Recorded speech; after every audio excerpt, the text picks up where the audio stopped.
नमस्कार मंडळी, युबी kitchen and ब्लॉग्समध्ये आपले स्वागत आहे। तर मंडळी, आज बनवला आहे 2 वाटी बेसनमध्ये ढोकळा। काही तामझाम न करता अगदी सोप्या पद्धतीने ढोकळा बनवला। खूप सुंदर झाला, सगळ्यांनी आवडीने खाल्ला। तर मंडळी, आज 1-2 दिवसाचा प्रवास करून आम्ही आता इकडे आलेलो आहे। तुम्हाला आता आमचं किचन देवघर जरा वेगळं दिसणार आहे, इकडचं दिसणार आहे।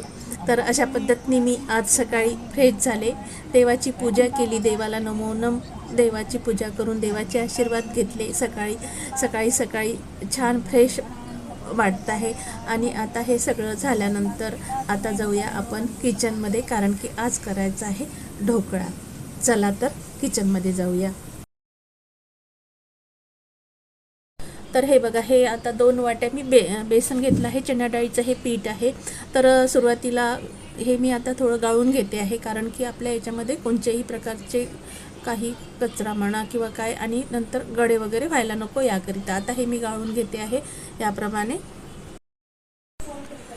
आणि हे या वाटीने मी हे 2 वाट्या बेसन घेतलं आणि याप्रमाणे मोजून घेतलं। तर तुम्ही सुद्धा याप्रमाणे आपल्याला पाहिजे त्याप्रमाणे मोजून घेऊ शकता। आणि यामध्ये हळद किंचित टाकायची, कारण की हळदीने जास्त टाकली तर ढोकळा लाल येऊ शकतो। याप्रमाणे थोडी किंचित हळद आणि चवीपुरतं मीठ टाकलं। हे सायट्रिक ॲसिड आहे। आता यामध्ये पाणी टाकून थोडं बाजूला ठेवलं आणि पाणी झाल्यानंतर आणि दुसरं पाणी करत हे बघा याप्रमाणे हे थोडं पाणी टाकत असं बॅटर तयार केलं। सायट्रिक ॲसिडसुद्धा पाणी यामध्ये टाकलेलं आहे आणि आपल्याला हे एकदम पाणी न टाकता असं याप्रमाणे हे आपल्याला बॅटर करून घ्यायचं आहे। आता यामध्ये टाकते आहे मी 1 चमचा तेल। तेलामुळं काय होतं की ढोकळा हा सॉफ्ट होतो। आपण जो ढोकळा खाताना जे नड्यात वगैरे अटकत नाही, खाताना तो असा सॉफ्टपणे तयार होतो।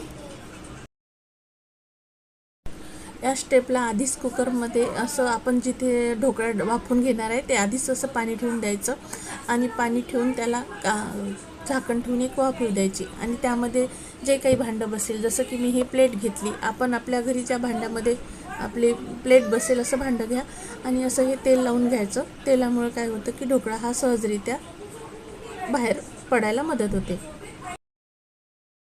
आता यावर मी टाकला आहे खाण्याचा सोडा आणि ॲक्टिव्ह होण्याकरता थोडं पाणी टाकलं। आता हा चांगलं फेटून घेऊया। जुना खाण्याचा सोडा जर घरामध्ये असला तो टाकला तर तो ॲक्टिव्ह होत नाही, त्याची काळजी घ्यायची। आता हे चांगलं फेटलं या आणि फेटल्यानंतर लगेचच आपल्याला आता हे प्लेटमध्ये टाकायचं आहे। प्लेटमध्ये टाकल्यानंतर असं थोडंसं ठोकून घ्यायचं, म्हणजे त्यामध्ये जे हवा वगैरे असते ती बाहेर पडते आणि ढोकळा हा चांगला सेट होतो।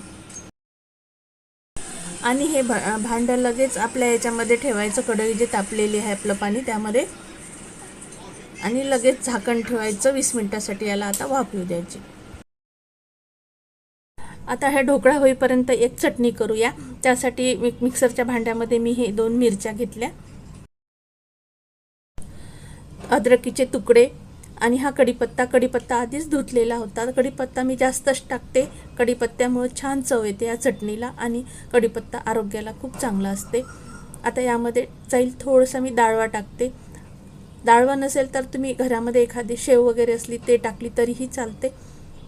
आता यामध्ये जाईल चवीपुरतं मीठ, दही पण टाकते। दही हे पण खूप छान असं आंबटसर दही आहे, आणि थोडीशी साखर आणि चवीपुरतं मीठ।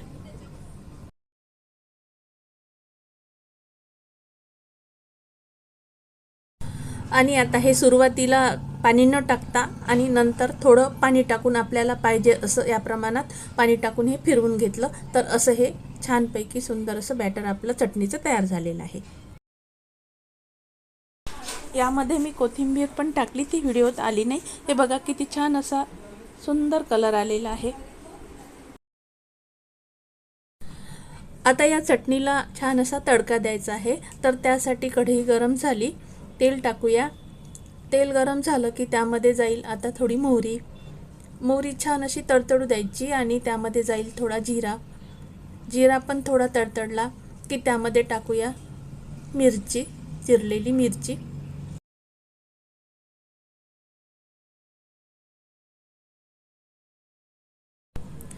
तसेच यामध्ये टाकूया कढीपत्ता.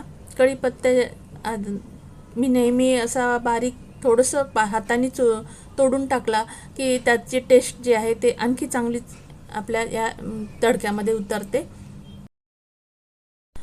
आता यामध्ये थोडा तुम्ही हिंग पण टाकू शकता. मी आता दुसरा जेव्हा ढोकळ्यावर तडका करील त्यामध्ये टाकणार आहे, म्हणून यामध्ये नाही टाकला. आता हा तडका आपल्या या चटणीवर टाकूया. अशी ही आपली छानपैकी चटणी आता तयार झालेली आहे. ढोकळ्याला चेक केलं, तयार झाला आहे ढोकळा. आपल्या याला अजिबात चिटकत नाही आहे. तर आता याला 10 मिनिटासाठी याला थंड करून घेतलं.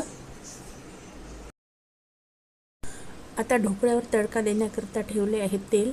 गरम झालं, त्यामध्ये टाकली मोहरी तडतडली की त्यामध्ये हिरवी मिरची, मोठी पण मिरची त्यामध्ये टाकली मी. ढोकळ्यावर छान लागते. आणि त्यामध्ये जाईल आता कढीपत्ता. थोडा टाकला आहे हिंग यामध्ये सेट झाला की त्यामध्ये टाकायचं थोडं पाणी.